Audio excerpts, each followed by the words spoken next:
Hello and welcome. My name is Jacob Jewett. Thank you for joining me tonight on my live stream.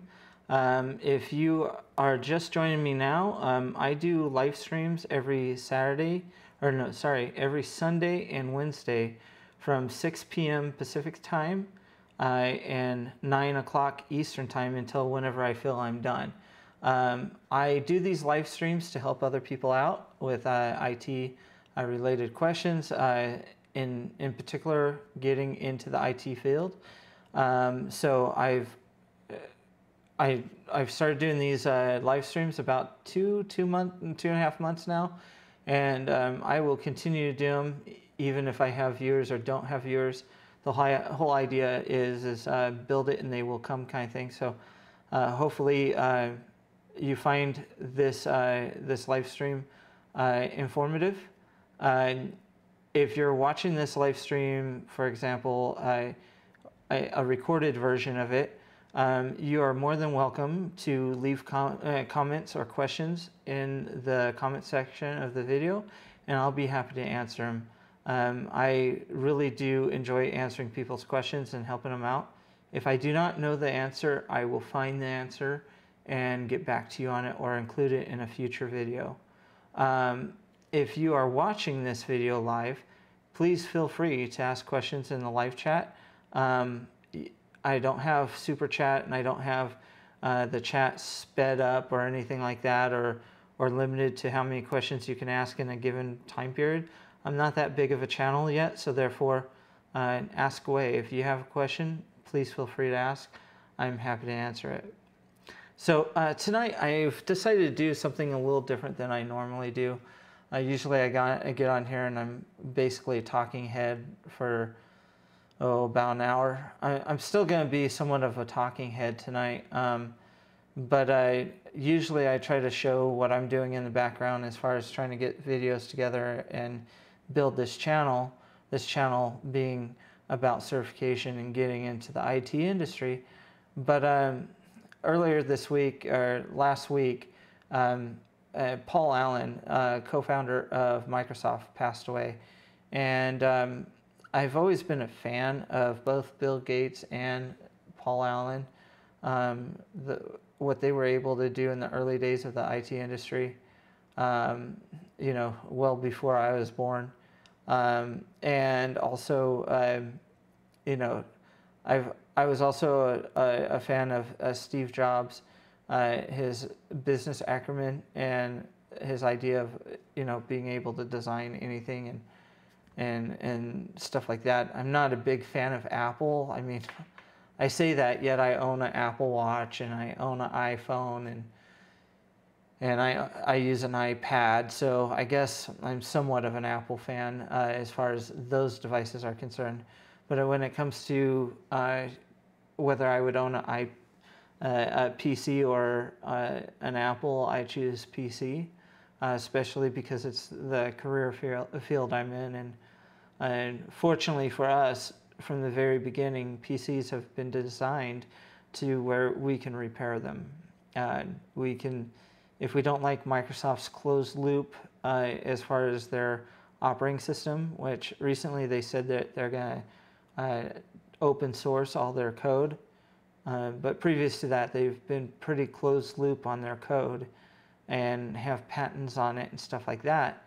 If you didn't like what they were doing, you could go to like a Red Hat Linux, or you could go to Ubuntu or something like that, and you could run an operating system off that and basically get into the meat of the operating system and make it do what you want it to do and things like that. So, but a lot of where the industry is as it sits today has to do with what started with Paul Allen and Bill Gates when they were in school, and when Bill Gates was 13 and Paul Allen, I believe, was 15 at the time, and the friendship of which they started, which ended up culminating in Microsoft becoming a thing.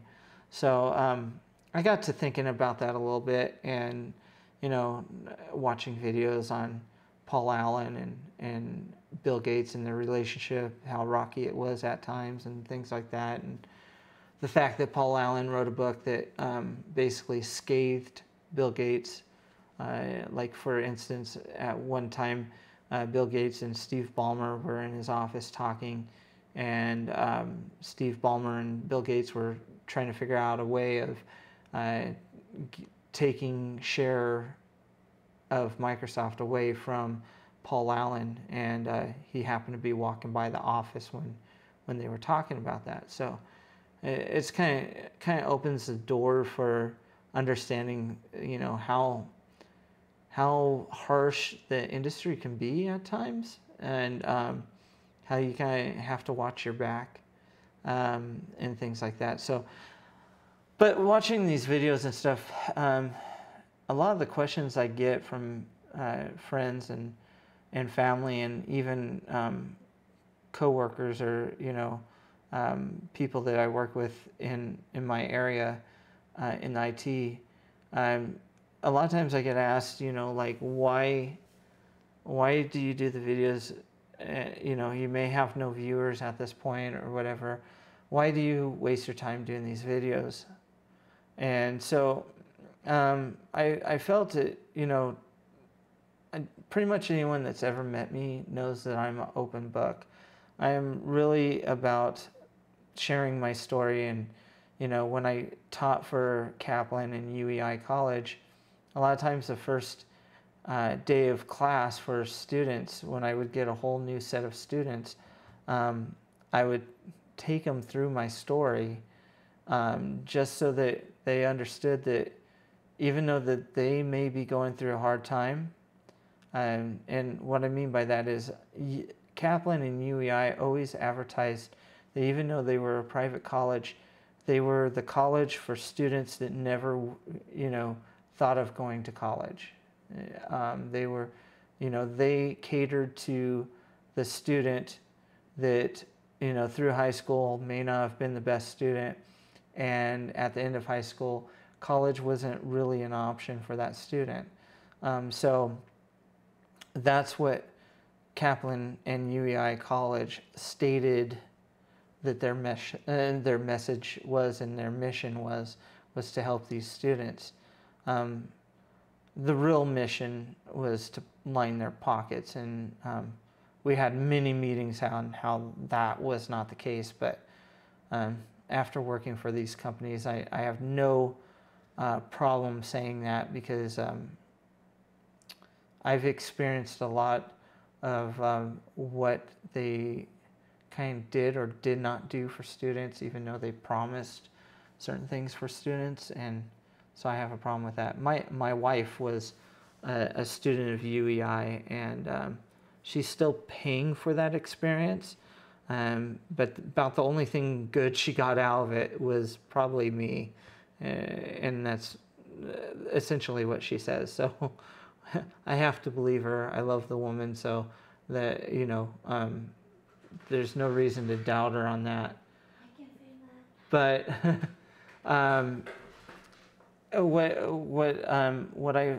the reason why I've started doing these videos and started doing these live streams is because I wanted to give back. And I don't really care how big my audience is. I figure if I can put this stuff out there and help one person, then that's all that kind of matters to me. That's essentially, I give up time with my wife. I give up time doing other things so I can help other people. And that started very early for me.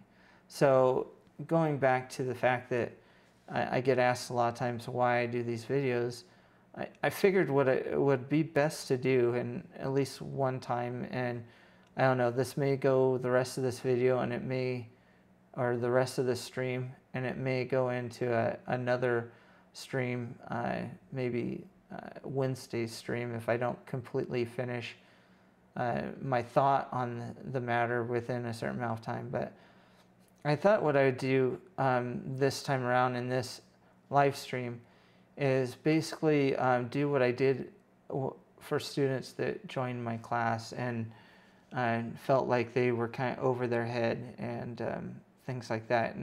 And that was to basically share my story. As I said, I'm an open book, so I have no problem with that. So I guess here we go. So my love for computers started pretty early. My early years were pretty messed up in a way. I found out basically when I went to go visit family one summer in Santa Rosa. My parents would send me and my sister sometimes to our cousin's house, and we'd spend a couple weeks in the summer with our cousins in Santa Rosa. And one of these visits while we were up there, I started having this weird thing start happening to me. I would go to sleep at night while I was there, or try to go to sleep, and then my body would start convulsing, and it freaked me out. I was probably 8 or 9 at the time, and I just remember trying to go to sleep, and then my body would start convulsing, and I couldn't control my body, and it was scary, and I didn't know who to talk to or what about it. It more just scared me, and I kind of dealt with it, but I would wake up in the morning very groggy and very tired, and my body was really sore. And so after that 2 weeks was done, I went home to my family, and again, this is when I was 8 or 9 years old. I can't remember the exact year, but I went home to the family, and to my mom and dad, and my sister was there, of course, and these convulsions and these episodes that I can't control my body on would continue to happen. And the teachers in school would tell my family a lot of times, like, he's a space cadet, he'll drool on the table and play with his spit and things like that. And I mean, to this point, I really hadn't told my family that I was having these episodes at night, but it was very scary. And my parents took me to a doctor, to a neurologist, and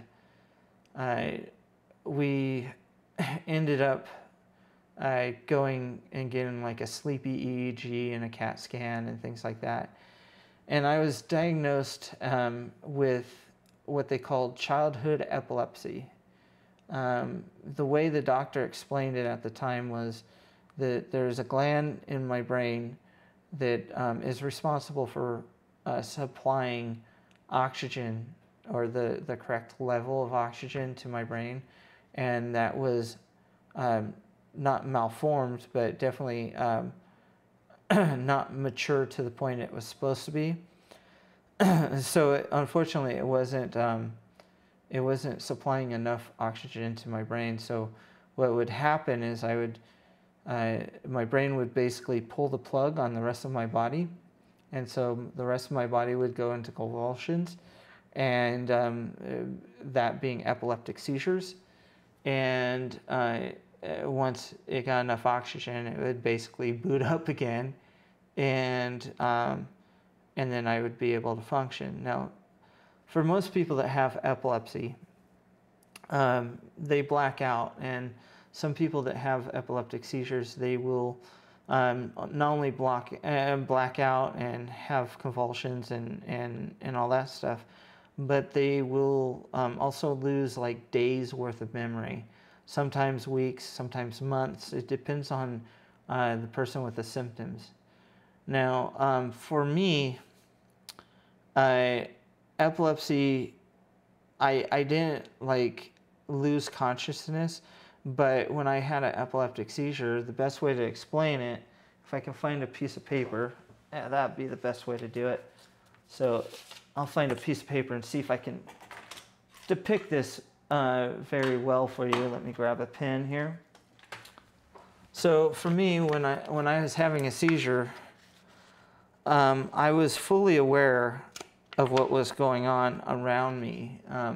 As far as I knew I was having a seizure, I knew I was convulsing, I knew I couldn't control my body. I knew that I would like have bowel movements that I couldn't control. All that. You lose total control of your body. Again, it was like the brain was cutting off from the rest of the body. So when I would have a seizure, I could see people around me, but the best way to explain it is it felt like I was in a box, and that box had a pinhole, and that pinhole was moving around, and I couldn't control it.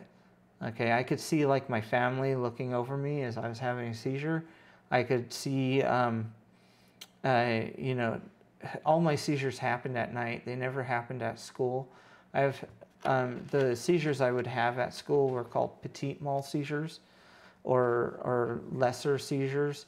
The seizures I would have at night when I was getting ready to go to bed or in bed trying to go to sleep were what they call grand mal seizures. And that grand mal seizures is the ones where, the petit mal seizures would be like the seizures that I was having in class, and you know, I just become a space cadet. I just look into the distance and not realize what was going on until someone went like, "Hey, Jacob," you know, or something like that, right? So it was a lot of that, you know. So you know, didn't get a lot of class work done and stuff like that. And the grand mal seizures at night, if someone was there in the room, basically it looked kind of like this. So if I take this piece of paper and you see that pinhole and it moves around like that, this is kind of what it felt like to me. So I could see through the pinhole that people were standing over me, but this pinhole was literally moving around like so. So you could kind of see where it's really hard to see anything, but you can see it happening.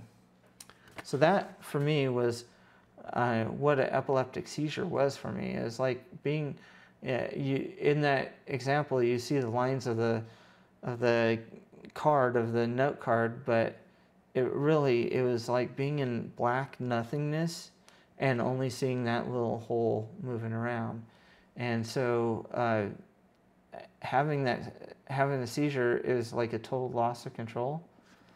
And so that kind of leads to other things in my life and some of the hurdles I've had to go over. But when my family found out I had childhood epilepsy, and we talked to the neurological doctor, his name was Dr. Pineda.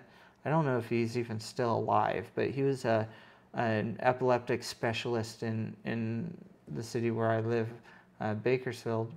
And he put me on some really strong medication at the time, and the medication was called Tegretol.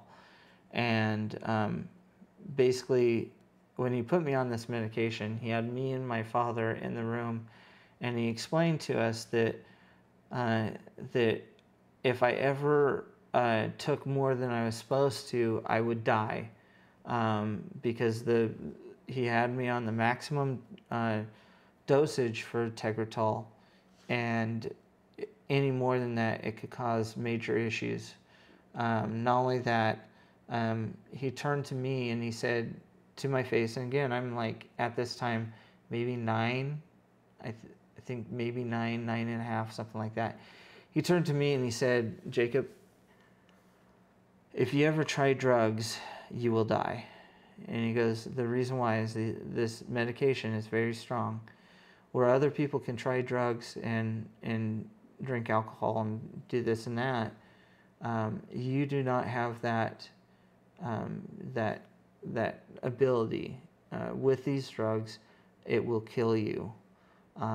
Your friend may be able to get away with experimenting, but you will not." And it scared the crap out of me, quite honestly. So I remember when I was young and being put on the medication, my parents used to do a bowling league. And the night that I was put on the medication, it sucked all the energy out of me. I mean, like every bit of energy that I had as a kid went out the door. And I like that night, I remember very little of it because I was so tired that I was literally sleeping.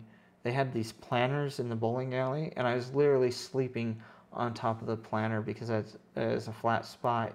And my parents literally, when their bowling league was over or whatever, had to literally drag me out of the bowling alley, not because I was being a kid and gee whiz, just being a little butthead. No, I had no energy whatsoever. And when I remained on this medication, I remained not having any energy. I remember, going to class when I was in elementary school, and the elementary school teacher looking at me, and if she looked at me and she thought I was going to have a seizure, if I looked like I was going to have a seizure, she would have me take my desk outside of the classroom and sit outside of the classroom until she thought I was okay, because she didn't want me to disturb the other students in the class. So that being said, as I went through elementary school and into junior high, my reading and writing level remained at about a kindergarten to first grade reading level. And so I couldn't read street signs. I could barely write my name. As part of having epilepsy and taking the strong drugs, I was diagnosed with dyslexia. And I also was told by the doctor that with epilepsy comes a tad of cerebral palsy. So if you look at my hand, a lot of times, it doesn't look like it now, but a lot of times my hand will kind of do this thing, and it's gotten better over the years, but it used to be that I couldn't hold my hand still. It would literally like this. And sometimes even to this day, when I go to eat, I'll go to eat like a spoon of cereal or something, and my hand will do this kind of thing. It's really hard for me to eat cereal.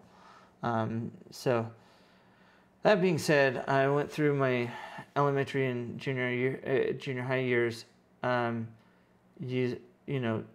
to take medication, and thankfully I outgrew childhood epilepsy. So, and trust me, with computers, this is going somewhere. I'm sorry this is such a long story, but it kind of sets the basis of where I'm going. So, when I was 14 years old in it was maybe 1994,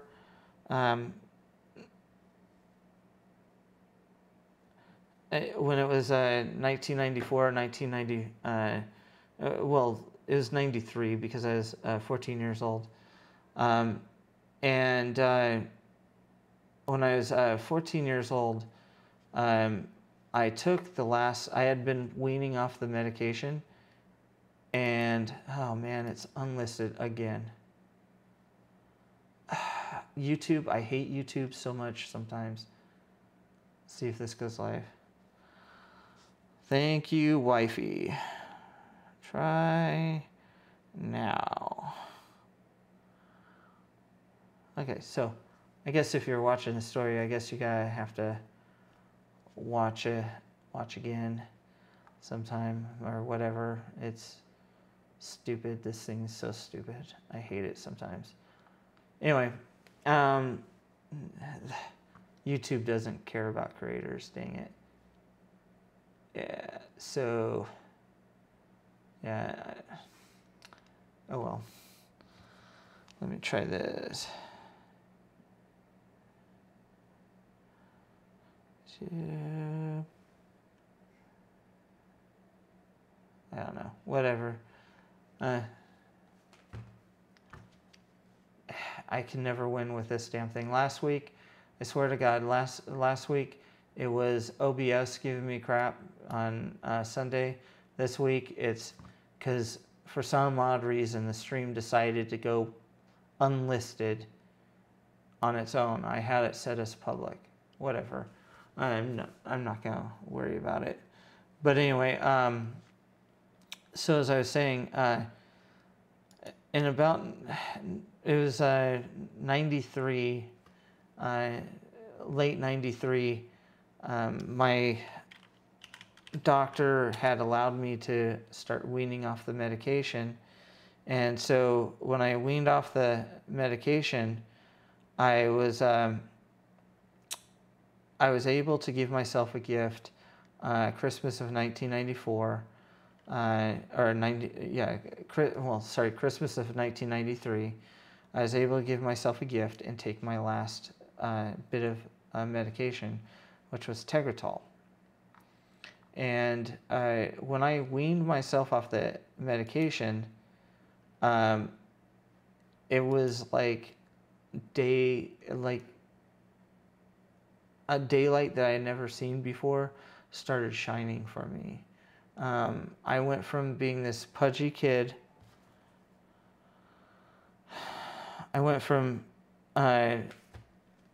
Being this pudgy kid that could not get any energy, and so therefore ballooned up, to being this kid that was very energetic, lost a lot of weight, went in a year span, in less than a year span, I went from not being able to read street signs to having a college level reading level and writing level in 1 year. So I went from not being able to do anything to having being able to read and write at a college level in a year. And part of that was what got my love of computers going. And because a couple things happened in 1993. In 1993, I had a teacher in junior high, my second year of junior high. I was in resource classes. Yeah, the short bus classes, as some people call them. I was in short bus classes, and because, again, I had like a kindergarten, first grade reading level up to that point. And I had a RSP teacher that saw that when I was given a piece of paper or something like that and told to write something, I would not do too well on it. But if he would stick me in front of the Apple II computer that he had in his classroom, I would just go crazy on it. I would go nuts on it. I would figure out how it worked, and I would figure out how things functioned on it. And I was always, he had I know this is kind of stupid, but in junior high he had the Apple II version of Leisure Larry on there. And Leisure Larry was this game that if you could answer quiz questions in the beginning of the game, it would get more raunchier as a game. And somehow I had figured this out. So Leisure Suit Larry would start off PG rated, and then if you could answer questions, it would get to R-rated kind of game. And I was the one student that kind of figured this out. So I would go in and answer the questions, and eventually I broke it to get it into where it didn't even have to ask the questions. I'd get it into the raunchier side of the game. And being a junior high student, you start thinking about those things and doing that kind of stuff. Well, he kind of saw something in me, so the next term or the next quarter, still in junior high, my second year of junior high, he got me signed up into this program that they were testing out for students that were having trouble. And again, I was starting to advance. My reading level was going up. I was off the drugs and all that stuff, so everything was advancing nicely. So he got me in this program, and when he was trying to get me in the program, he told my parents, or he told my father, I want to get Jacob in this program, and if we get Jacob in this program, he should do well at it.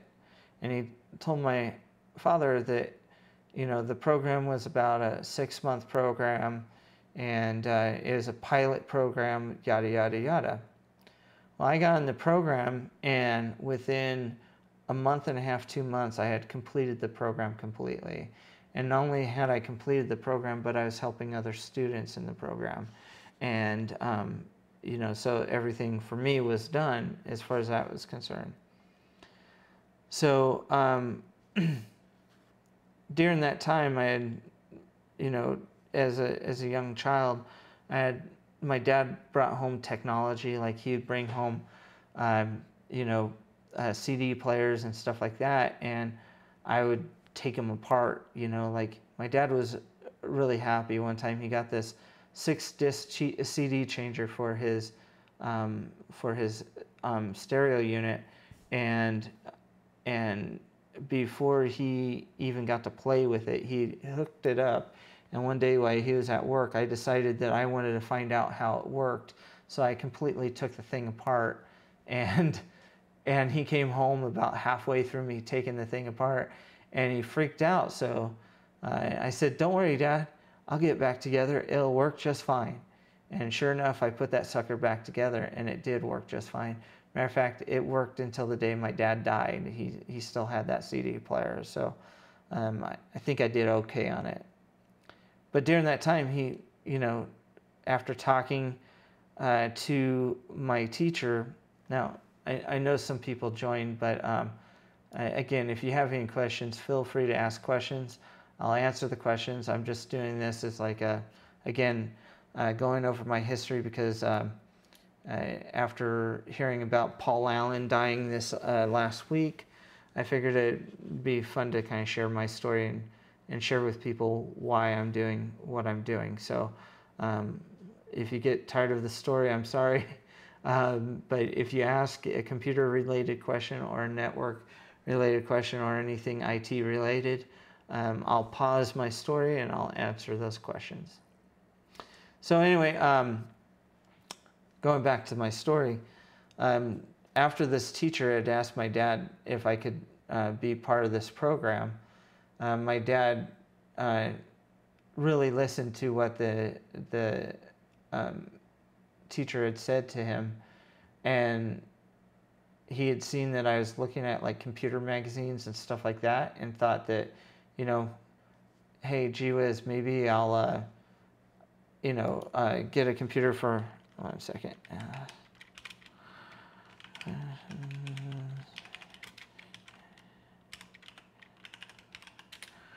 Anyway, questions.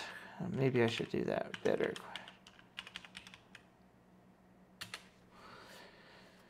Anyway, so during that time, my dad had gone to Walmart and put on layaway a Packard Bell computer, 486DX computer with, I think the RAM on it had like 8 megabytes of RAM, and the hard drive was 50 or 150 or 200 megabyte storage hard drive. And he spent at the time like $2,700 on that computer, which in today's money is probably closer to like $3,500, something like that.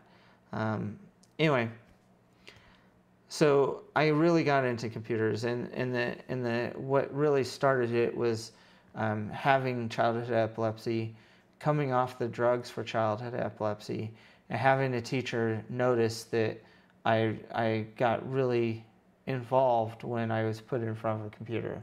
So I have that teacher. I wish I remembered his name to this day, but I have that teacher to thank for the fact that I got started in computers. So from there, my computer career kind of started. As I was in junior high going into high school, I started playing with BBS systems. I was at age 13, I was mowing lawns, and I came across a yard sale. And after coming across a yard sale, I had found this piece of software in like a yard sale bin. And the software was called Mustang. It was developed by a company called Mustang Software. And I later found out that they were a software company in Bakersfield, where I was living. or do live. And the Wildcat BBS software was a pretty popular software. So I picked up their version from the yard sale. It was version 3.2. And I started playing with BBSs, and some of my other friends were into computers at the time. So I created my own BBS system, and I would have a friend, his name was Matt, and he would dial in, and then I would change something, and I'd say dial in again, and he'd dial in again, and I found a directory of BBS systems in Bakersfield, and I would call these other BBS systems, and at the time people were starting to connect with AOL, and I was against AOL from the beginning. And so, I connect with all my friends using BBS systems and stuff like that. And I at one point had my computer at home set up with 4 modems on it, and I would have the computer on all the time, and at the same time my dad would try to use the computer, and he would get upset because I was always changing the computer, always taking things apart and checking them out, kind of thing. And so flash shoot to high school. I'm my second year in high school, my sophomore year in high school. I decided that I was upset with my dad, and I decided that I was going to move up north, and I was going to move up to El Dorado Hills up in Sacramento area of California. And I went to high school there called Oak Ridge High. And they found out that I was in resource classes, so they put me in resource classes. And at this point, again, I'm at college level, reading and writing level, so I was bored. They wouldn't let me in any classes that were advanced. They kept me in gen ed classes, but I was way past them. For example, when I went to high school, the years of 1994 to 1998, when I went to high school, you had to pass these competency exams. There were 3 exams. There was grammar, writing, reading, and math. And the first year you had to do math, and if you didn't pass, you had to retake it and stuff like that. But by the time you were ready to graduate high school, you had to pass these competency tests, or you could not graduate from high school. I passed all the competency tests in one try in the first year that I went to high school. My dad talked to my guidance counselor, which is in my experience with guidance counselors, it's just an excuse for someone not to get a real job. Excuse me, and if you're a guidance counselor, maybe you do a better job than mine did, but in my experience, guidance counselors are like the worst thing ever. They suggested that I stay in resource classes, because if I stayed in resource classes, I would have a better chance of getting scholarships and things like that when I got out of high school, because I had special needs. My dad listened to my guidance counselor, and lo and behold, they were full of shit. Anyway, so through high school, I went up to Oak Ridge High School, and I met a friend very early in my sophomore year named Sean, and I still know Sean to this day, and he's now an engineer and works for a pretty big company. Anyway, I met Sean, and lo and behold, this high school I was going to, Oak Ridge High School, the students were responsible for keeping the network up and running and keeping the computers going. I don't think the school district really understood what they were doing, because at this high school they had this room in the back of the library, which was the tech room, and we had no teachers that watched over us or anything like that, but we were responsible for keeping the technology up and running. I mean, and it was like letting Lord of the Flies, like these kids in charge of like running a network. It was ridiculous. But we did it. I mean, I got my first taste of responsibility. I had my own keys to the school. I could go on the school campus anytime I wanted and go into the library and work until God knows what time. And due to some issues that my mom was having with her boyfriend at the time and stuff like that, I spent a lot of time there. And so I worked on like Apple II computers. I worked on early personal computers of IBM variant, a lot of Apple computers, stuff like that, and started working with Apple Talk, which was my first experience with networks. At that same time, we were starting to get the first like taste of the internet. I mean, up to that point, my experience with connecting with other people was working with BBS systems, bulletin board services, and hosting your own bulletin board. Or when I moved to the Sacramento area with my mother for a year, they had this magazine that was free, that was on newsstands, like you would get like a camera ads or something like that, and it was called CCN. And in the back of it, it had like computer ads and stuff like that in it, because back in that day, Sacramento was pretty up and coming as far as computers are concerned. And so in the back of that magazine was a listing of all these people that hosted their own BBS systems. So I would connect to their BBS systems and check them out and stuff like that. And I think at that point I was like at Wildcat, Mustang Software Wildcat version 4.0, and just checking that stuff out, still going with it. And we started getting our first taste of like of internet, and I remember working in a computer lab at Oak Ridge High School. They had, next to where we had the tech room, they had another room which was supposed to be a shared computer lab, and it had about 15 Apple computers in it. And we started working with Netscape Navigator, and the big thing that came out like in this was 2000, or not 2000, this is 1994, 95, yeah, because Windows 95 had just came out. So it was in 1995, the big thing that hit the internet that everyone was into was Hotmail, that you could get your own free email through a website called Hotmail. And me and my friends picked up on this very early, so I was able to get like a Hotmail address with my name. And to this day, I know like 10 people that got a Hotmail email account before Microsoft bought them out and stuff like that.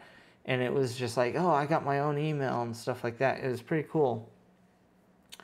So I worked up there, and then I decided that the kind of crap my mom was going through and stuff like that, I decided that I was going to move back down with my father, which I did do. I moved back down with my father for my junior and senior years in high school. And it was just dumb luck that I was put in a classroom with another student named Matt.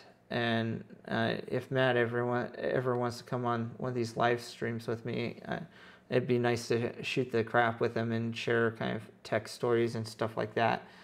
But Matt, who was my friend before I moved, was pretty well known in the high school by the time I got into my junior English class with him. And he was not friends with the teacher by any means. And I sat next to him, so we would get in trouble all the time. And he found out that when he remembered me from, of course, when we were messing with BBS systems, but I shared with him that while I was at Oak Ridge High, I had helped out with computers and stuff like that. And so Matt introduced me to the tech that was a tech for the school that I was going, the high school I was going to, South High School. He introduced me to Phil, and Phil was a technician there, really neat guy. And I remember the first time I sat there and met Phil, I told him, hey, I'm God's gift to computers. You know, I know everything there is to know about computers, blah, blah, blah. And he just got this grin on his face, and it was funny. And he's just listening to me, oh yeah, da, da, da. Well, you know, Matt recommends you, this is great, blah, blah, blah. And I was telling him I was God's gift to computers, and when I was done, he finally asked, he goes, so have you ever done anything with networks? I was like, networks?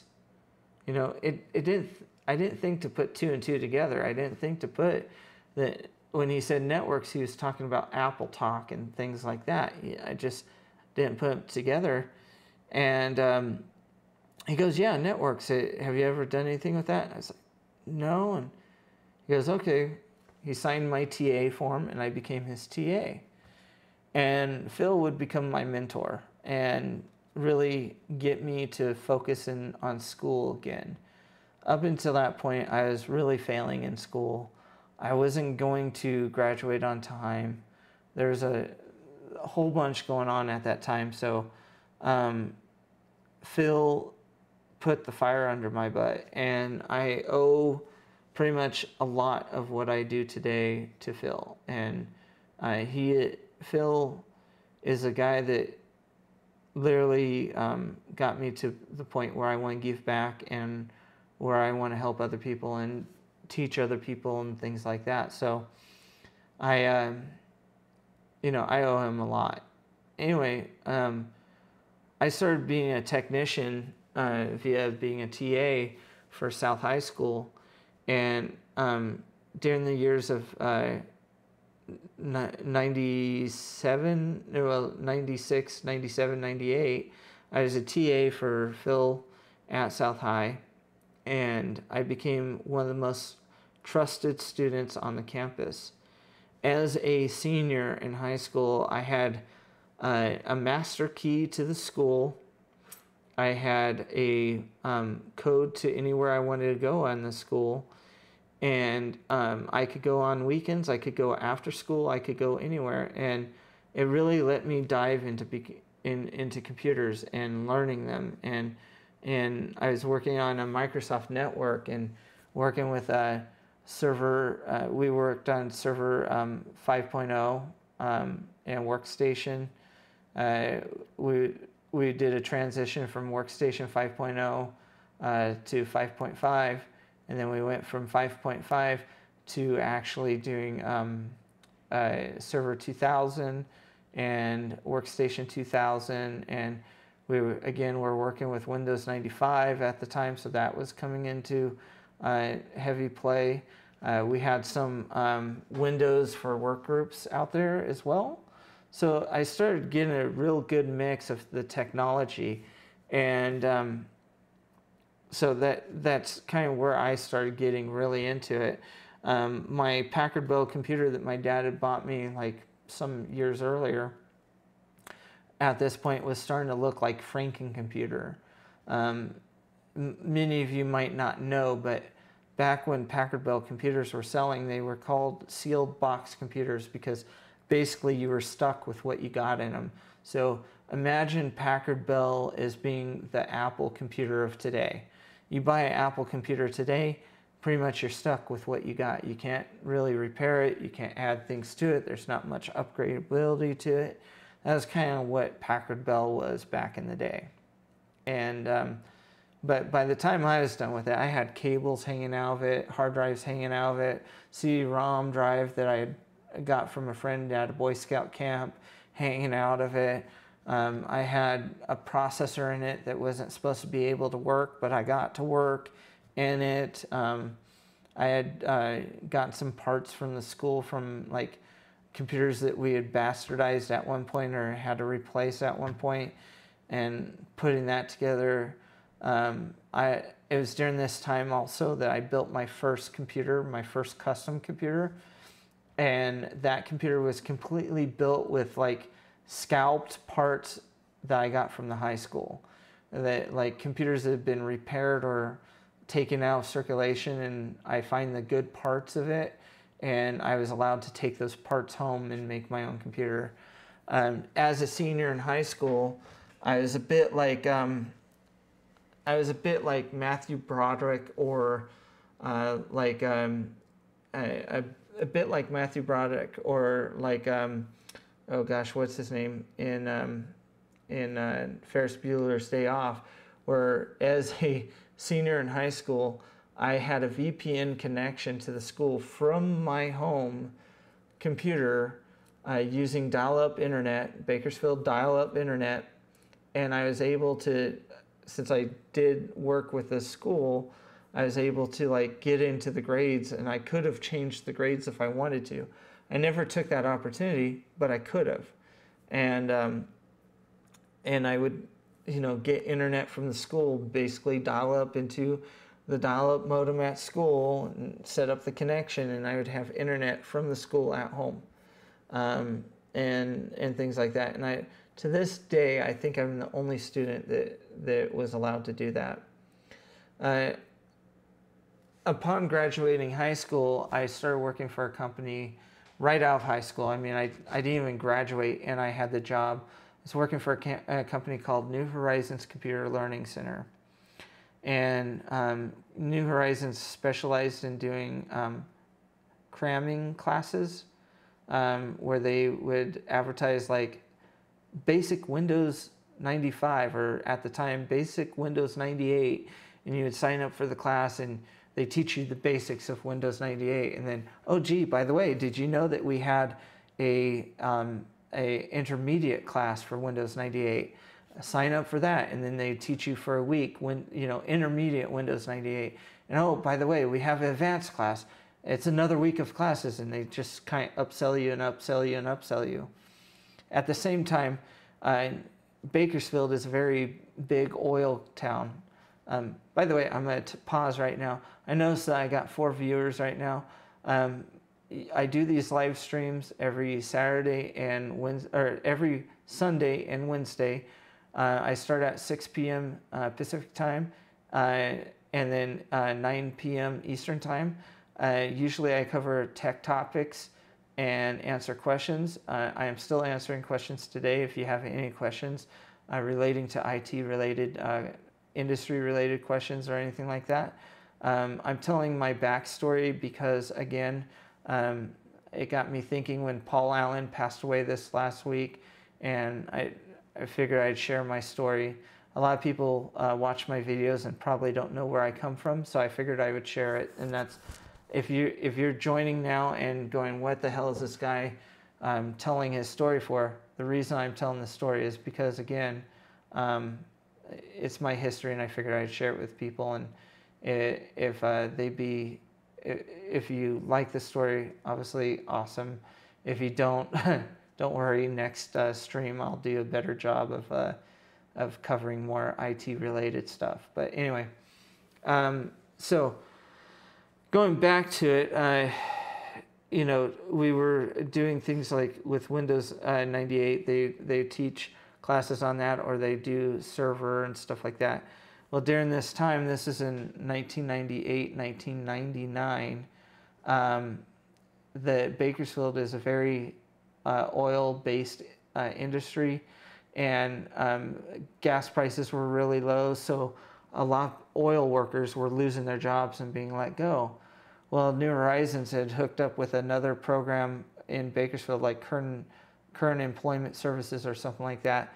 And so what they would do is they would actually take these people that didn't know how to use computers because they were in the oil industry, and basically put them in classes They would give them this quick start into using networks and computers, and set them up like, you know, learn Windows Server 5.5, or, you know, learn Windows Server 2000, stuff like that. And they put them on these classes, and you know, these people, I mean, they would come into the class and not even be able to press the power button on the computer to figure out how to turn it on. And so I spent a lot of my time working with these guys after their exam cram class and teaching them how to, you know, use the computer and how to study and stuff like that. And myself, I was a facilities technician for New Horizons.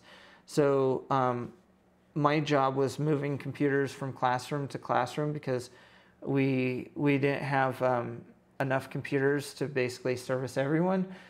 We had like 12 classrooms, so we maybe be one day using like 4 classrooms, so we would have to move all the computers to those classrooms. Next day we'd be utilizing like 3 classrooms, so we move the computers to that classroom, whatever, we have to move them around.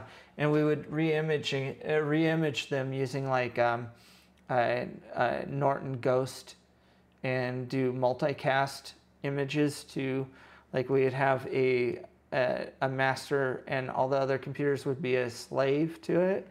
And so we just mass broadcast all these things out. At that same time, I'm going through and I'm downloading like a fool, because they had awesome internet, and I would download tons of music through Napster. So I worked for New Horizons, and I would do that stuff, and I would help people out that were going through these classes. I would move computers around, and I worked the graveyard, where I would literally empty the trash cans at night. And but it was through the drive and determination that I was promoted to where I was in charge of making sure, you know, classrooms had computers and stuff like that. I had worked for New Horizons for about a year and found out that, and this is probably the first lesson that anyone could probably get out of this whole thing, other than, you know, don't let road bumps stop you from continuing. But one of the things is when I worked for New Horizons, the particular facility I worked for in Bakersfield, the guys that owned it had this thing that my particular position I worked in is, when you worked for them, it was a probationary period. The probationary period was crazy. It was like a year of probation. And unbeknownst to me, they had history of, once someone got to a year of working in the position, they would just let them go. And they hire another person into that position for the probation period of a year, and then they let that person go. Because after your probation period, they had promised you all through the year that once you get to the end of your probation period, you would get a raise. You know, so obviously they didn't want to give you that raise, so they would freaking kick you out the door. So I worked for New Horizons, and it was very evident, because like one day, like I would say 3 or 4 days before I was let go, I was in a meeting with my manager, and my manager was telling me how great of a job I was doing, and that, you know, they couldn't be more happy with what I was doing, stuff like that. And then literally 2 or 3 days later, the same manager's telling me I'm not a good fit and kicking me out the door. So I went from there. I had an apartment at the time. And so, you know, I don't have a job. And I decided that I was going to I was going to go visit my mom, who still lived in the Sacramento area. So I got myself packed up, you know, still had the apartment, and went up to go visit for 2 weeks. About 3 days into working there, or 3 days of visiting, I walked into office. I applied for a school district and thought it was long shot. I would probably never get the job. I applied for a school district as a computer tech for a school, and I applied for another job that I didn't end up getting, but I just remember I applied for the school district, and I went on this little jaunt with my mom while I was visiting, and I said, "Hey, Mom, why don't you drop me off at this little, strip mall, and I'll go into Office Max and I'll just look at the computers while you're doing whatever you're doing. I just want to go in and look at the computers." Well, I walked in, and I had been doing work that day, so I was all dirty. I was all nasty. I looked like, I'd been digging in dirt and doing all kinds of stuff, like digging a ditch for a pipeline or something like that. I forget exactly what I was doing, but I was definitely dirty. And I walked into the Office Max, and I was looking at computers, and I just all of a sudden, in my head, I was like, you know what? I'm looking for a job. Might as well try. So I went up to the customer service desk, and I said, "Hey, are you guys hiring?" And the gentleman, a very gay gentleman, fun, neat guy, but very feminine guy. He goes, "Are you looking for a job?" I was like, "Yeah, that's kind of why I'm asking." He goes, "Oh, well, what do you know?" And I said, "Well, I have my Microsoft MCP, or Microsoft Certified Professional certification. I have it in Windows 2000. I have it in Server 2000. And I have my A+ certification."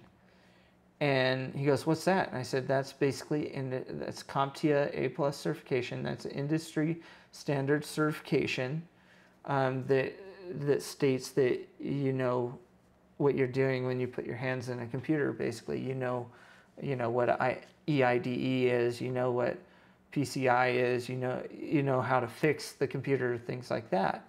It's it's basically the industry standard." And he goes, "Hold on a second." Gets on the phone, calls the manager. Now, mind you, I'm completely like dirty, got the worst, not very presentable at all.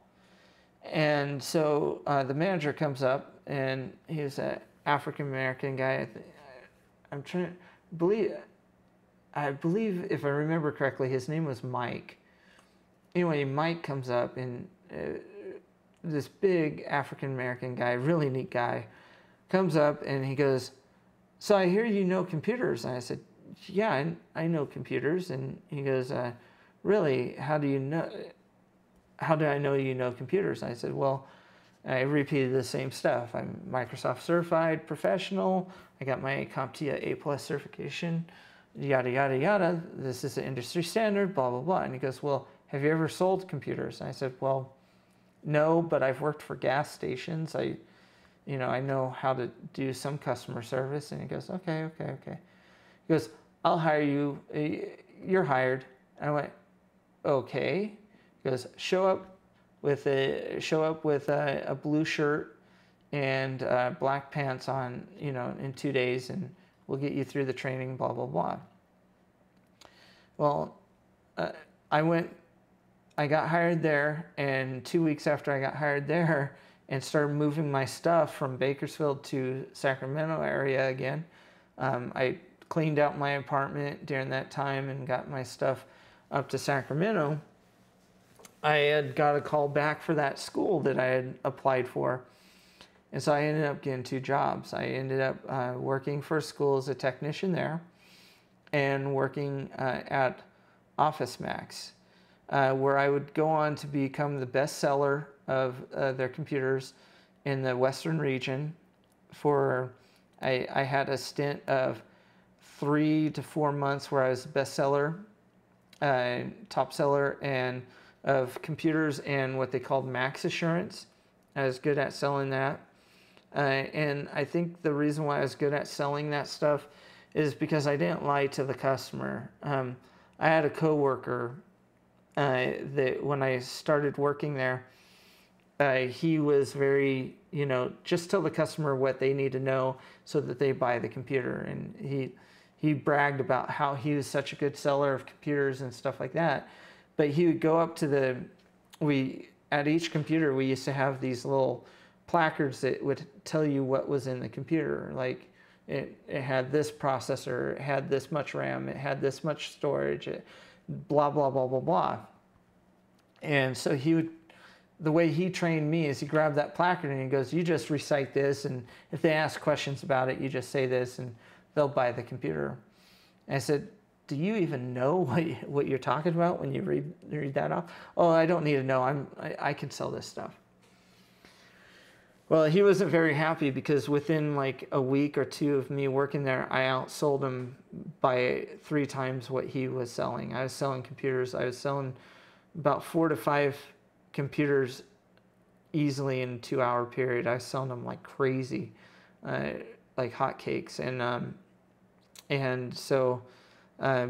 the reason why is because a customer would come in, and instead of just trying to sell the customer the biggest computer, the most expensive and all that stuff, I would ask the customer, hey, what are you doing with this? Like, what are you going to use it for? Are you going to use it for games? Are you going to use it for this? Are you going to use it for that? And back in the day, Office Max had a pretty good selection of computers because they were trying to hit the market on everyone. And so I was able to really speak to what the customer wanted, and I was knowledgeable about the software and what they were going to use it for and stuff like that. So I was able to sell a lot on that. At the same time, I was working for the elementary school district, and I went from helping out one school to helping out many schools to helping out the whole district. And I done that for a while, and for about 1.5 years, I worked 2 jobs doing that. I went from being a computer salesperson at Office Max to becoming a customer service manager for Office Max. And I had changed from one store to another. I had been offered to become a assistant manager of a store in San Francisco by the guy that hired me at the first store. And I turned him down because I didn't think I was ready for that. Probably a mistake at that time, but I was stupid. And so I ended up, working for the school district and really kind of gravitating towards that. I worked for the Rescue Union School District up in Rescue, California, and they service El Dorado Hills and stuff like that. And so I did that for about 1.5 years, and a position opened up at the district, and I was doing the work for the district. And so I figured, I'll apply for that, and I should get it. Well, in the whole thing, I applied, went for it, and unfortunately I didn't get the job, and this other guy got the job. Good for him. I don't know how long he stayed there, but it kind of hit me hard because I was already doing the work. It's like, why would you hire someone else to do what I'm already doing? About that time, I got a phone call from my mentor, Phil, that I had known in high school, and was my teacher mentor when I was a student at South High. And he said, hey, look, they got open position at South High. I want you to apply for it. Are you interested? I said, yeah, I'm interested. So I went back down to Bakersfield, and I applied for that position. And I was a little lucky in the fact that I had volunteered so much time with the school, so I really knew everyone, and it was very easy for me to get that job. And the chance to work with your mentor, why not, right? So I came back to Bakersfield, and I worked for the Kern High School District for 5 years. Yeah, about 5 years. And I worked for them from 1999 until 2000, end of 2005. So about five or 6 years. And I probably would have stayed with the Kern High School District, and here's another lesson for anyone that's watching and looking to get in the IT industry. If you're in a position where you are literally, you apply for a job you get passed up for the job, and you end up training the person that got the job that you applied for because you were prepared for that job, and you end up training that person, don't stick around long. Don't waste your time. I worked for the Kern High School District for 5 years, and in about 2 years, 2.5 years after I started working for the Kern High School District, I was doing tech level 2 stuff, and I was hired to be a computer lab specialist, where I was supposed to manage a computer lab, and I was supposed to help teachers and students as they visited the lab with software and with, basically just working with the computers. If there was a problem, help them out with it, stuff like that. Well, excuse me. Well, in the process, I was doing a lot more. I was actually working with Phil, and I supported, we had the most computers in the district. I supported like 1,500 computers at that school. We were doing a lot of network wiring there. We did everything. So I was going around doing all this stuff. And so a position for an actual tech level 2 position came out, and I applied for it. And the first time I applied for it, after I didn't get the job, I've learned that when you apply for a job, and whether you get it or not, if you don't get it, don't hesitate to contact the person that was doing the interviews and ask them if there's something that you can do that would better help you in the future, right? So excuse me a sec. Anyway, it's live, so you guys got to deal with me wiping my mouth. Sorry about that. Anyway, anyway, when you do like, interviews, if you don't get the job, don't hesitate to ask the person that interviewed you, like what you can do in the future to better put yourself in a position to get that job in the future. So I asked that person, and they told me that I was cocky. They described a person that wasn't me. I'm not that kind of person. I'm very open, and I'm very about helping people out. So I don't know where they got the cockiness part from, but basically that's what was kind of described. So I changed, another position opened up, so I applied for that position, and it was the same position I applied for before, but that person didn't work out even after I trained them to do the job I was already doing. The position opened up again, and I didn't get it again. And again, that person that got the job was put to where I was training them to do the job that I applied for. And so I asked the team again, and they said, oh, it's because you don't have a degree. You only have a high school diploma. You don't have a degree. You need to get a degree. I'm like, well, great, guys.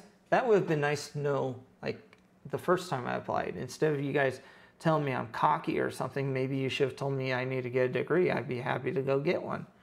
So I signed up for San Joaquin Valley College, which was and is a private college in the San Joaquin area. And I did the computer science, or the computer information systems program, where I ended up basically, and this is another reason why I'm doing the videos and why I'm trying to do this channel and put it together, is because when I went to the when I went to San Joaquin Valley College, my instructor that I had for most of my classes was ridiculous. Okay, this guy would get upset because people were playing solitaire in the class. So if you play Microsoft's version of solitaire, when you win a game, it does this like click and kind of like bouncing. And as computer processors have gotten faster, that whole action happens faster, and it gets whatever. But it would do the sound, and people were too stupid to hit mute on their computer so you would hear it when someone won a game of frickin' solitaire. And he used to get really upset about it. And what he did was he would get upset, but he didn't understand that we were all sick of it, because number one, I would end up teaching the class in a way. And the way is because he would assign to everyone in the class a chapter to read overnight. So for example, if we were studying at this point Server 2003, if we were studying Server 2003, he would open the book and say, okay guys, I want you to read chapter 3 tonight, and then tomorrow we'll lecture on it. Okay, great. So me, being this kind of student I am, took it seriously, went home, read chapter 3, and would go back the next day expecting to have a discussion on chapter 3, or maybe even some of chapter 4. You know, that'd be nice. No, this instructor would literally get up in front of the class, open the book, and read page for page, word by word, sentence by sentence, the chapter that we had read the night before. So if he assigned chapter 4 to us, he would read chapter 4 to us the next day. Not answer any questions. He would get upset if you asked a question. If you raised your hand and asked a question and you felt like answering it, he would literally go, Jacob, what do you think about that? It's like, what? You know, like, I'm paying to be in this class too, you know, and it was that bad. So hence another reason why I'm doing this channel, and I'm kind of not an advocate of private colleges. I'm probably ruining a possibility of me ever getting hired at another private college, but I got kind of tired of private colleges that I worked for ripping off students, and hence the reason for this YouTube channel. Again, along those lines, if you have any questions, IT related or industry related, or even questions about the story I'm telling tonight, feel free to leave a question in the chat section, and I'd be happy to answer the questions. That's what I'm here for. When I say ask questions anytime, I mean it. I don't hesitate to ask a question. And there's no super chat, no like delay on chat. So as soon as you type a question, I'll see it and I'll happily answer it. So going back to the story. So I went to school, got the paper degree. I still have it around here. I can pull it out and show it to you. I got my AS degree in information systems. So I got the degree. I went, the position opened up yet again because the person again didn't work out, or decided to move to another job or something like that. And so I applied for the position again and got turned down. This happened about 2 or 3 more times, and I said, okay, I'm done. I'm done with this. So at that time, there was a teacher that worked at the high school whose husband owned a computer service company in Bakersfield. And she told me that he needed help and was looking for someone. And I said, well, I'm open to it. And I ended up meeting him, and I ended up working for him. And it turned out to be the worst experience ever. I decided that I was done with the public, not public, but I was tired with basically government schools kind of thing, because up till that point, I mean, I worked for New Horizons Computer Learning Center, and then I worked for schools after that. So I decided that I was going to go into the private sector, and I started with this company, and screw it. The company was Exclusive Technologies. And so I worked with them, and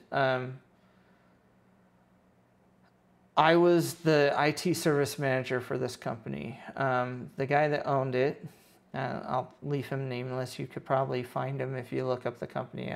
I don't care. I worked with him, and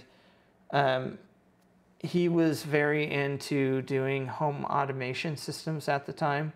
So he did that side of the business, and I did the IT side of the business.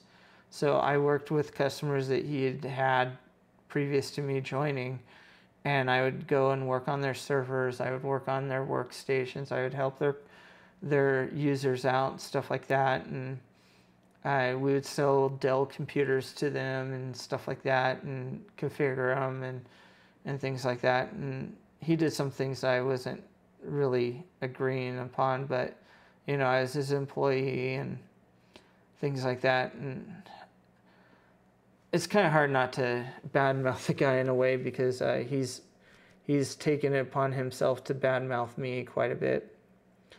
But about 6 months or 7 months into working for this gentleman,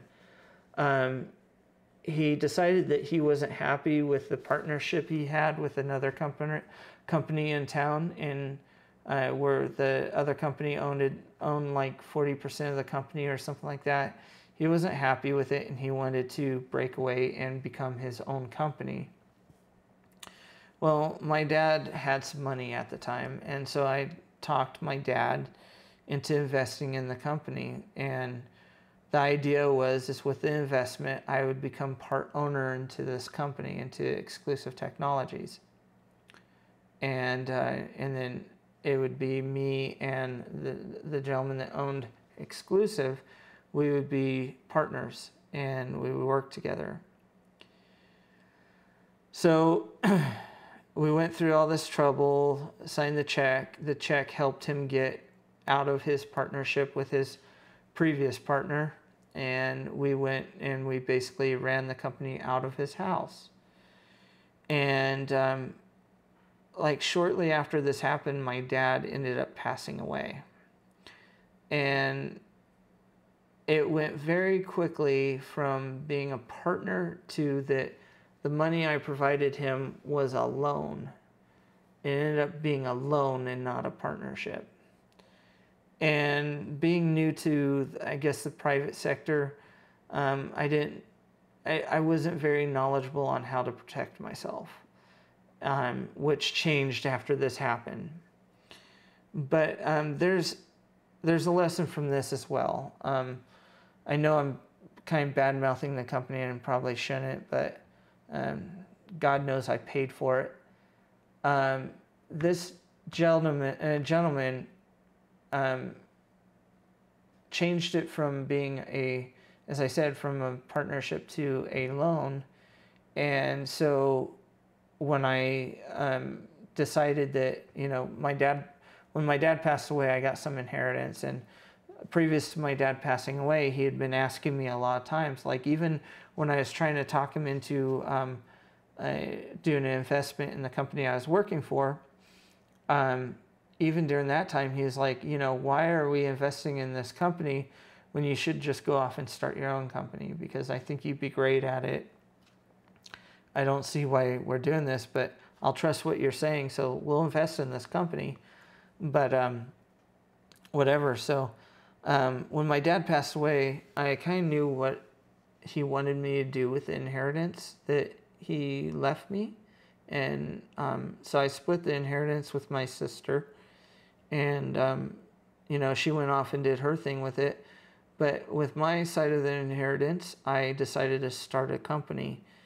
And if you've watched any of my live streams in the past or any of my previous videos, I've always said that integrity is the most important thing in this industry. Integrity is everything. And so when I left with no customers at all. I didn't take any of his customers. I had a right to them because, number one, I was the one servicing the customers. Number two, he had my money still, and my sister's money at this point, because the investment that we made into the company, half the investment was hers and half the investment was mine. And so, you know, I probably had the right to take customers, but I didn't. I didn't take anyone. I got accused of it, but I didn't take anyone. After I left when I was leaving the company, when I would talk to customers and let them know that I was leaving, I let them know that, you know, hey, you need to call the owner of the company and work with him. I'm exiting stage right. You know, whatever. I had like 2 customers that actually sought me out. Like after I left the company, I had 2 customers that really wanted me to continue doing their stuff. So they sought me out. And if you're going to seek me out and you want me to do your work, I'm not going to tell you, no, I'm not going to do your work. But I didn't give them my phone number when I left. Again, integrity is everything. So, you know, after everything is said and done, you got to really protect yourself again. And this is another lesson. This is 2006 at this point. You got to protect yourself because this individual decided to start going around town and to customers of mine that he found out that I had after the fact. When he would try to go in and steal the customer, he would tell the customer that he taught me everything I knew. He didn't teach me jack shit. And I'm just going to tell you that honestly. And I'll give people credit. During this video alone, during this live stream alone, I've given many people credit. I've given people credit, for example, Matt, who got me in touch with Phil. I've given, Sean getting me in touch with the group that was doing work up at Oak Ridge. I am the first person to give anyone any kind of credit. If you watch my videos, if I use any content, even if the content is public domain or is, Creative Commons or something like that where I'm allowed to use it, I always try to make sure I give credit to the creator. I don't like to steal information. I'm very about integrity. I'll be the first person to tell you if I don't know something, I don't know it. And then I'll do what I can to make sure I get knowledgeable on the subject so I can help you out. Because that's, in the end, that's what everyone needs, is a little help. So this individual, again, went around town to my customers, telling my customers that he was the person that taught me everything I knew, and which was total crap. This person also got away with ripping me off for quite a bit of money. I got my sister's money back through a deal that I should have never agreed to, but this gentleman is just lucky I never sued him, because I could have owned him. And he probably to this day won't give me any credit, but it's because I'm not that terrible of a guy that guy still owns this business, because I could have owned him and I could have taken everything he had, and I chose not to. So if he's watching, if someone gets this video to him, well, hopefully one of these days he'll just he'll figure out that you don't screw people over. It's just the wrong thing to do. Anywho's, probably didn't need to mention that, but it is what it is. I went from there. I started my own business in 2006. I started a business called Dynamic Technology Solutions, and I ran that business from 2006 to 2008. And in that year, or in that 2 years I was in business, I grew very quickly. I grew from I had a friend of mine join my company, which, by the way, is another lesson. If you ever start a company and you decide to get your best friend as being a partner, and that best friend is not able to put in capital to the company, and you say, oh, well, that's okay. Instead of doing capital, you can do sweat labor. your friendship better be way freaking strong, because business will kill friendships. And you might end up having to do something that you didn't want to do, but you ended up having to do. At one point, I ended up having to fire my own best friend, and we've since made up, but it was something that affected me quite a bit. He was just at a different point in his life, and I was in a different point in my life. I was a go-getter. I was like out there trying to get business, and he didn't have the same drive I had at the time. So I guess a bit like Paul Allen and Bill Gates in that aspect, not saying that I'm anywhere close to being Bill Gates or even Paul Allen, but there was a falling out, and unfortunately I had to let him go, and he went on his own path. The good news of that is, even though that unfortunately happened, he is now, I think, better for it. He works for a company in town doing IT work now, and actually doing a really good job.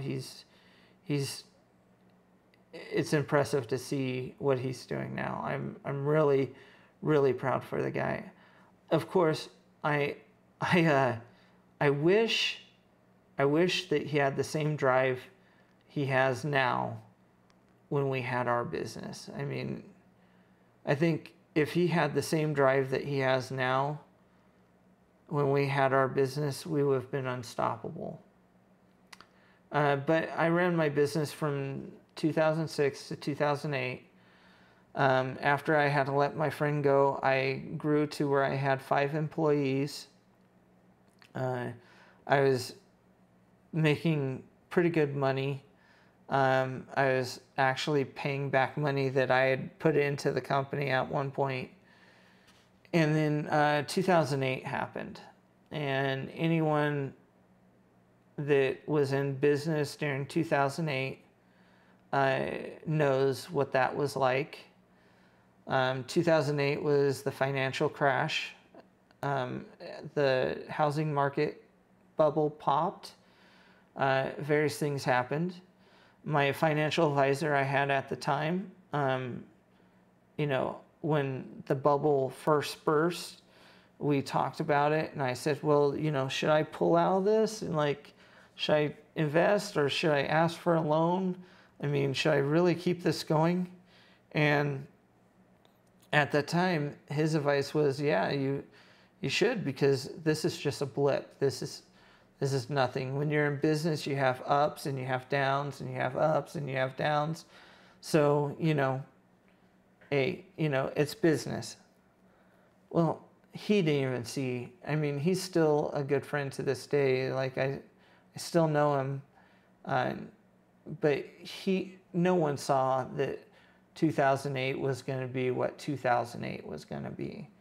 And here's another lesson. I think we're up to lesson 4 or 5 now. If you ever own a business in IT, especially servicing customers or anything like that, you need to diversify. You need to diversify the type of customer you have. You need to diversify your talents, things like that. When I had my business, we specialized in taking care of businesses and home users. We probably should have pulled out the home user part of it, because at a certain level of a company, home users, unfortunately, they're a waste of time. And that sounds like being cruel or being cocky, but the problem with home users is everyone wants a deal, and you could go into business saying that you're going to charge $74 an hour, but the problem is you'll go in and you'll be working on someone's computer, and they'll say, oh, hey, we're making dinner. Would you like some? And if you say yes, or they give you a plate of food without you asking, which happens a lot, next thing you know, oh, we're friends now, and gee whiz, you sure you can't give me a deal kind of thing? And it's a pain. And the home users typically are the ones that will try to talk you down like crazy. They'll either try to talk you down like crazy on your price that you charge everyone else, or they'll try to, you know, say that you didn't fix something, and then you have to prove yourself right and all that stuff. It's really hard. I mean, home users are good to get worked up to where you're helping out businesses, and then once you get to businesses, you got to sometimes taper off the home users and let Best Buy or some other company handle home users, unless you want to be the dick, unless you want to be the guy that's just going to be, you know, staunch on what you charge and stuff like that, and not put up with that kind of thing. So anyway, 2008 came around. I wasn't diversified enough. I had a ton of mortgage companies and real estate companies, and I cornered that market in my town, Bakersfield. I had one company that worked in oil, were engineers. They really neat company, and I had a couple other companies, but they weren't enough to sustain me, because my big market was real estate, mortgage, title companies, stuff like that, because all of them use this program called Calex Point.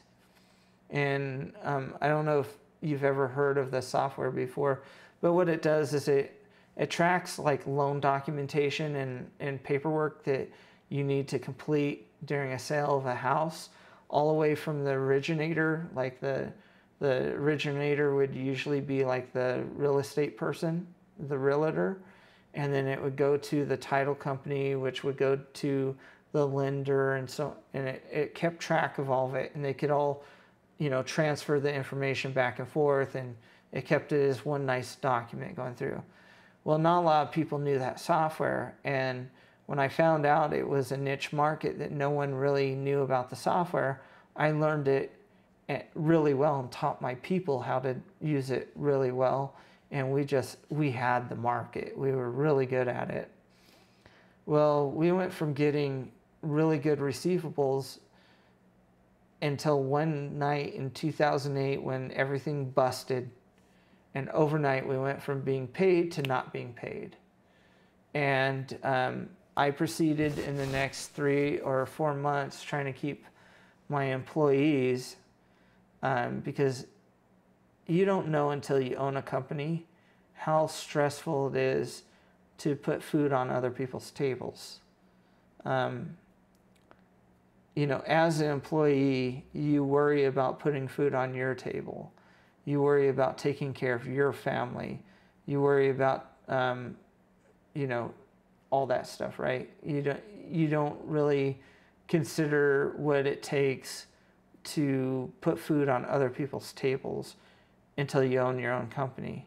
I don't honestly believe that that it's possible that you're a good employee until you've owned your own company.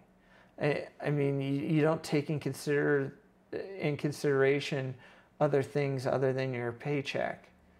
When you become an owner of a business, you understand very quickly why you get paid what you get paid. You know, I remember before I owned my own company, I would do work for, let's say, Exclusive Technologies, and you know, he would charge like $125 an hour for me to go do work for the customer, and in my head I'm like, $125? I'm only getting paid like $25 of that. What the hell, you know, like that's a bunch of crap. Well, when you own your own business, you very quickly find out that all the back end expenses, I mean, the fact that you have to carry E&O insurance, the fact that you have to pay workman's comp, that you have to pay whatever withholdings that your employee has on their check, you know, for federal and state taxes and Medicare, that you have to match that. You know, it costs a lot to have an employee, and you don't realize it until you have one. And you know, so when I started closing my doors, basically because, you know, just 2008 would never end, I ended up letting go of employees because I just didn't, I couldn't keep them on anymore. I kept them longer than I should have. My last employee I had was Jesus, and he was a very good employee, very loyal employee, but I made another mistake. I made the mistake of keeping him on and paying him rather than pay the government. So I got in trouble with the tax man. So when I was closing my doors, I had a choice. I could either pay Jesus or I could pay the taxes I owed. And I chose to pay Jesus to put food on his table. And it would be selfish to say that that was the only thing, but the other thing is when you have an employee, if you don't pay your employee at the time that you're supposed to pay them, they can go to the EDD and they can complain, and once they file a report with the EDD, what you owe them gets interest tagged onto it for every day that you don't pay them. And it's really bad as an employer to not be able to pay your employee, because your employee, depending on who they are, not saying Jesus would be this kind of person because he wasn't. If Jesus decided to be that kind of person, he could have gone to the EDD, filed a report on me, and basically ruined me, right? The choice I made to pay him and not pay the government was not the best choice, because I ended up paying a lot for that later. But I ended up closing my doors and going to work for another company. And I worked for another company called Diamond Technology Solutions. They're still in business here in Bakersfield. Last time I checked, they're a great company. Still do awesome work, and are respected by their customers. But I worked for them. I gave them my client list, and I worked for them for about 9 months until they had to lay me off because, again, 2008, 2009 was terrible. But I respect them for it. They were honest with me up front. It's probably the first time I ever been laid off that, you know, that it was, you know, they did the honorable thing when they laid me off. I was the last in the door, so I was the first out. That happens. You got to be careful of that, going into working for a company. And then from there, I worked for, I was unemployed for about a month. And then I got hired on with another company, which was an MSP. And kind of all through that. So you know, this story is getting way long, and I know that. But I've worked for multiple companies. After working for them, I worked for a company called Cook's Expatec, and they did all right. They were okay company. And then I went from working for them to working for Kaplan College and eventually UEI College.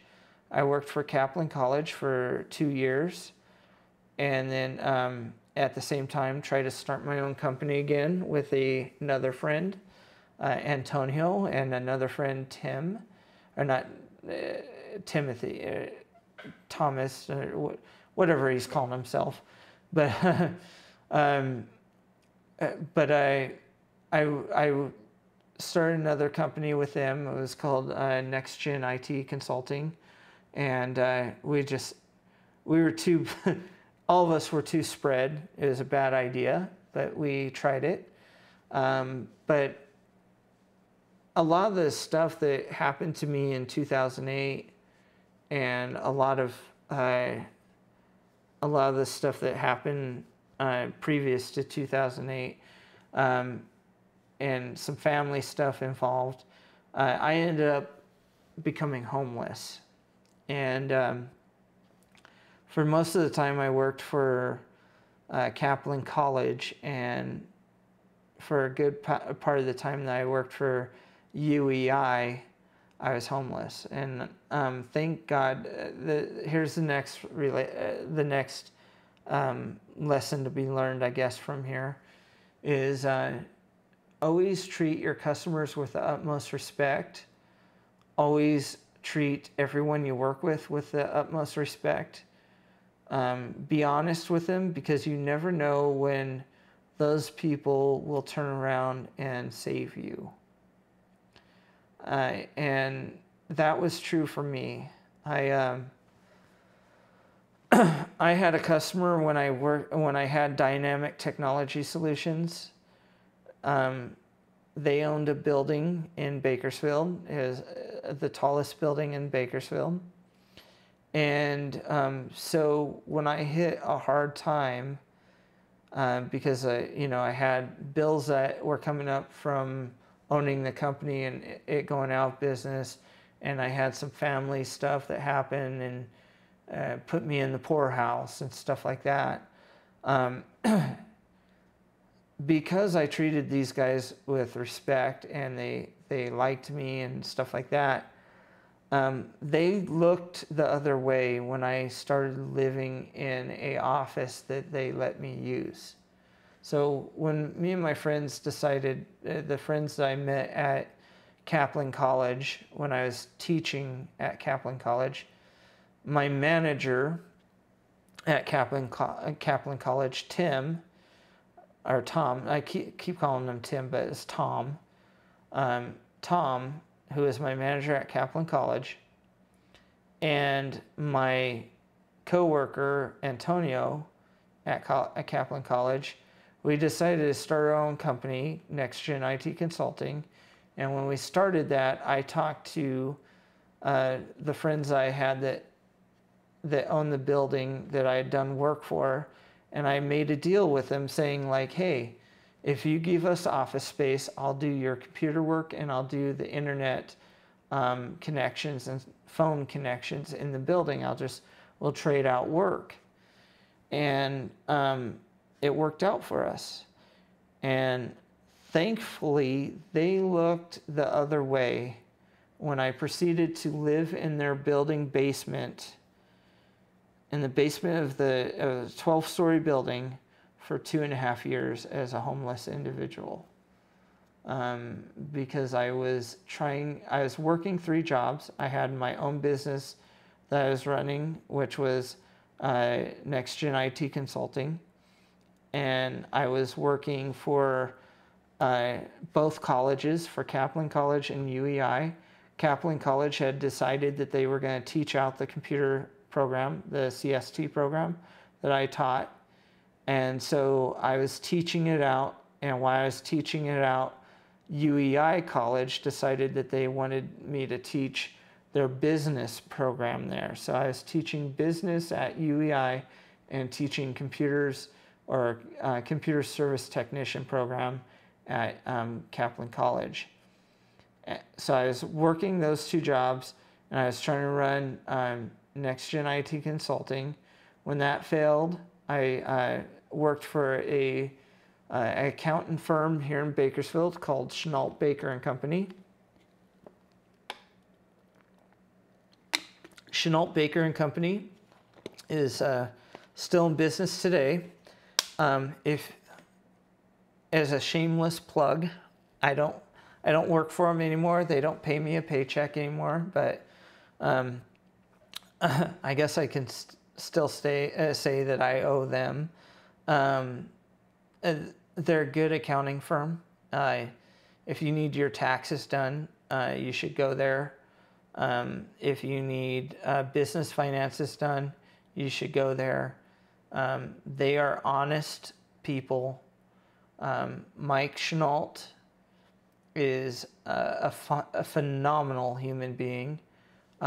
He's helped so many people, and I don't think a lot of them realize that that he's helped him out as much as he has. I've seen behind the scenes because I've worked for the company. Mike Chenault is one of the most upstanding individuals that you'll ever meet. I know in previous names I've thrown out there, I've only given the first name because I don't have their permission.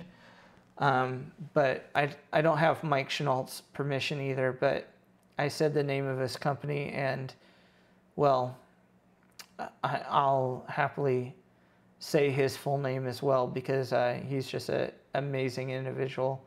His wife is amazing. They're neat people, and they gave me a job. They basically made a position for me when I absolutely needed it, and they're part of the reason why I'm able to do videos for people today and have this channel today.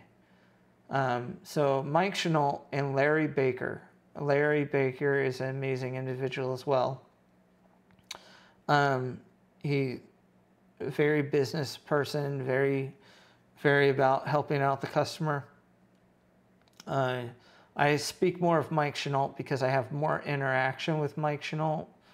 But again, Chenault Baker, I know it's a shameless plug, but I don't think you could possibly go wrong going there if you need financial assistance, as far as like a bookkeeper, accountant, tax stuff, tax law, stuff like that. They're just neat people. So anyway, I worked for them.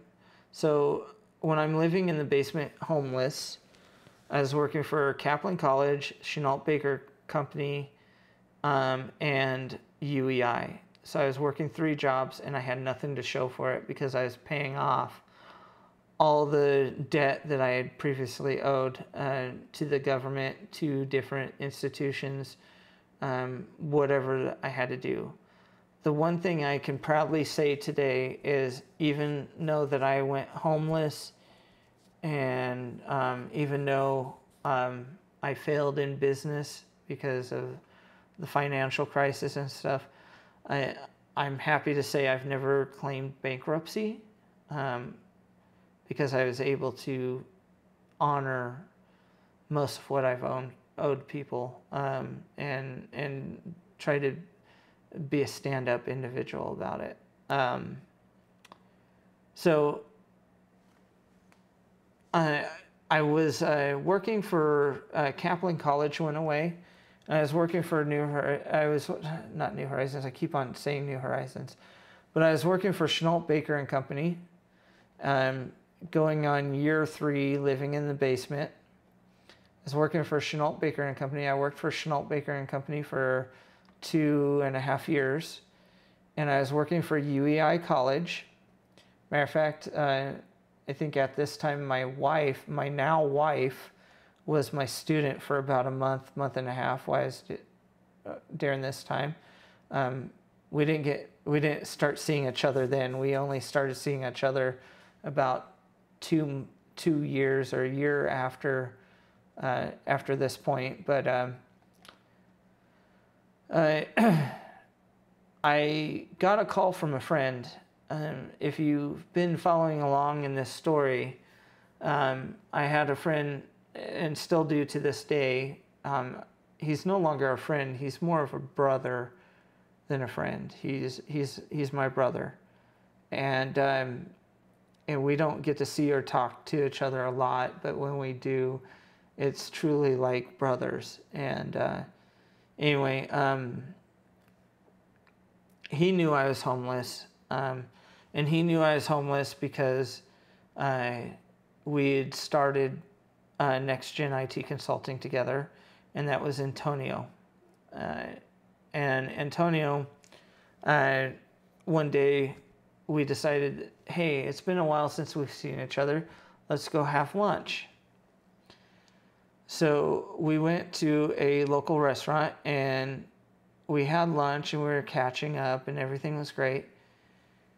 And out of don't hesitate to mention when you're ready to look for something, because just out of happenstance, I said to Antonio, I said, look, I'm looking at possibly floating my resume.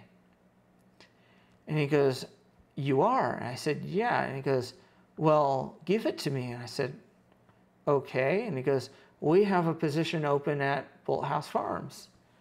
I was like, okay, well, was that a corporation? Yeah, it's a corporation, but it's no big deal, dude. You're perfect for it. I said, okay, I'll give you my resume today. So I finished lunch with him. I went back to the office, and after hours, I finished my resume and I sent it to him. Now, when I say I finished my resume, I added a couple of things to it. I edited it a little bit because it had been like a couple weeks since I touched it or something. But another lesson of this now 2-hour video or 2-hour stream is that to me, my resume is a living document. Just like, I guess, even though the Constitution wasn't really meant to be a living document, it's considered a living document. There's amendments made to it all the time. And so I look at my resume as a living document. And so I constantly keep it up to date. And so if anyone ever asks me for my resume, it's readily available. Not because I'm always looking for a job, but if you have been paying attention throughout this video or live stream, you understand that through my history of being in IT, there's been many times where I've either had to close the doors to my business, I got laid off, or I got let go. And during all that time, I always had a ready resume that I could like shoot out like at a moment's notice if I had to. And, you know, get in the job searching arena. And it's something that's always done me well, right? So I gave my friend my resume. Next thing you know, I'm being hired at Bolthouse Farms. And it was that job that allowed me to basically get from being homeless. And it is that job that has led to some of the... I've now been with... I've been with Bolthouse Farms, or with their parent company, Campbell's, for 3.5 years now. And I've been given some of the opportunities that I never thought. When I say I've been given them, that's a misnomer, because I don't think you're ever given anything. I think you earn things. And I've worked my butt off for what I've earned. And I've always treated people with respect. I've always you know, considered my integrity the biggest thing.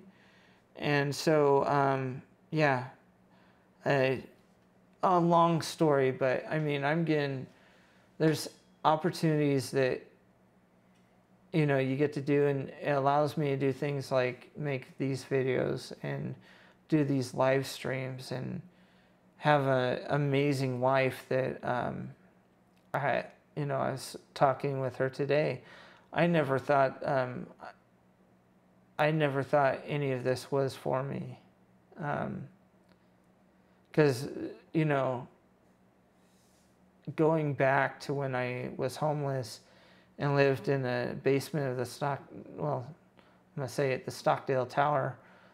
When I lived in that basement for 2.5 years, there was a point, and it was very brief, but there was a point where I thought if I took my own life, no one would ever notice. And Jesus, thank God I didn't, because everything has changed. And it was a change in mindset. You know, it was a change of mindset from, you know, gee whiz, this has happened to me, that's happened to me, that's happened to me, and it's everyone's fault that this happened to me.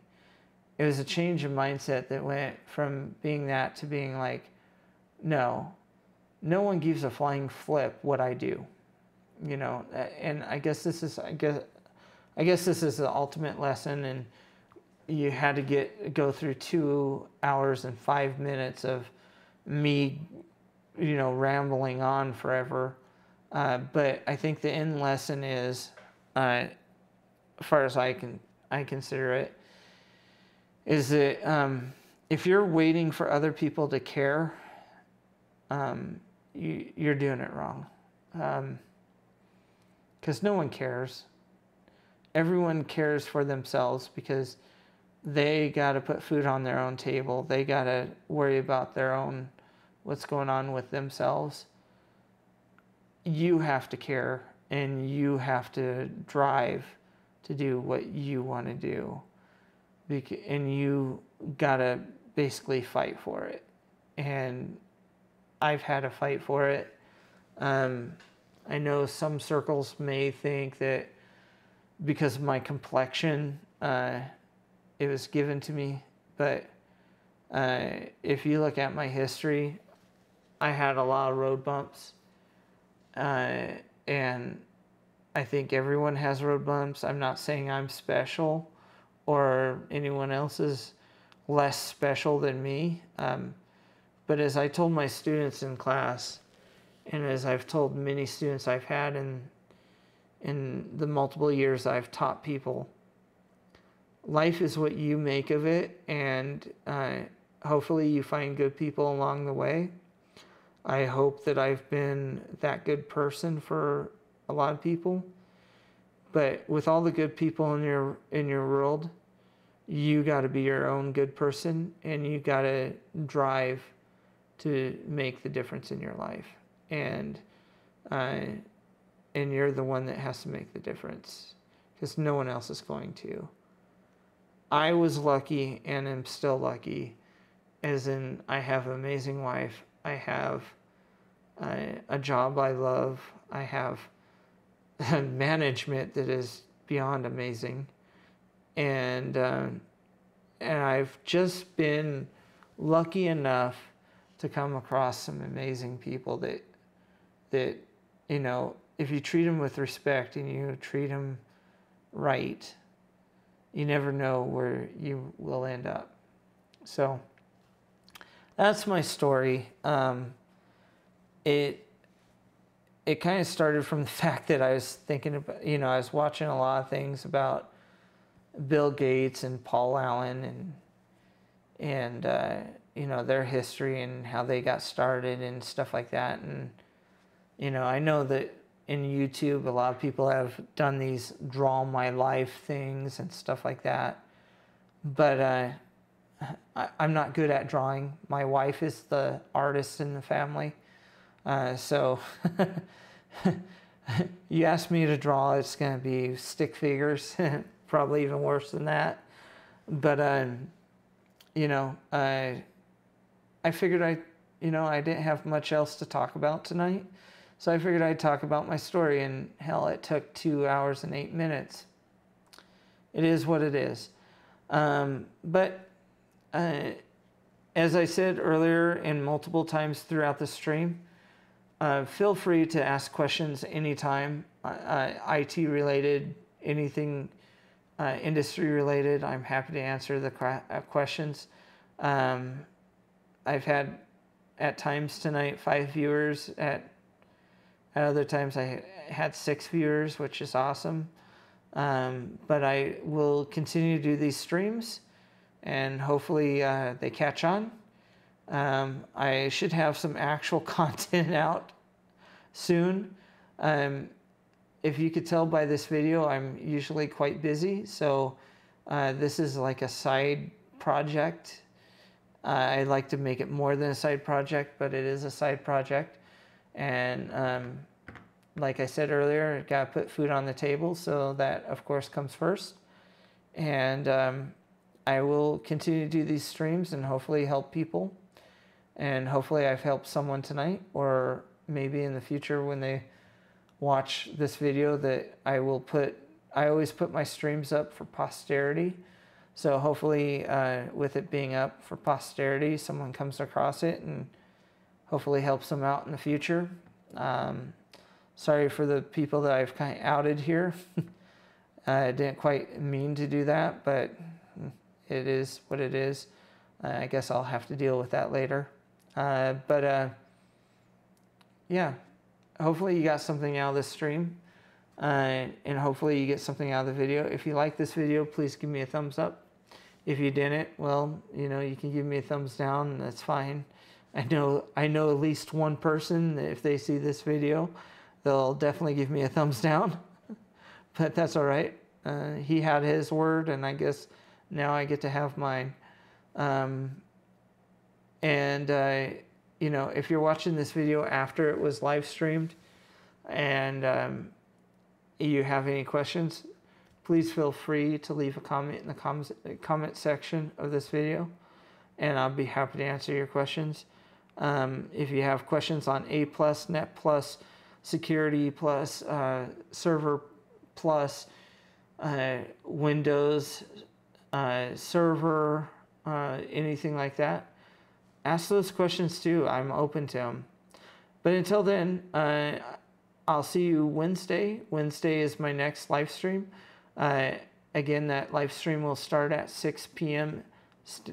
Pacific time and 9 p.m. Eastern time. And then if you don't see that one, I will be doing another stream a week from now on Sunday. Again, same starting times, and just go until I'm done. So look forward to seeing you then if you've watched this video after or whatever. But thank you very much for joining me tonight and let me tell my story. Until then, I hope everyone has a great evening. Good night for now. Bye.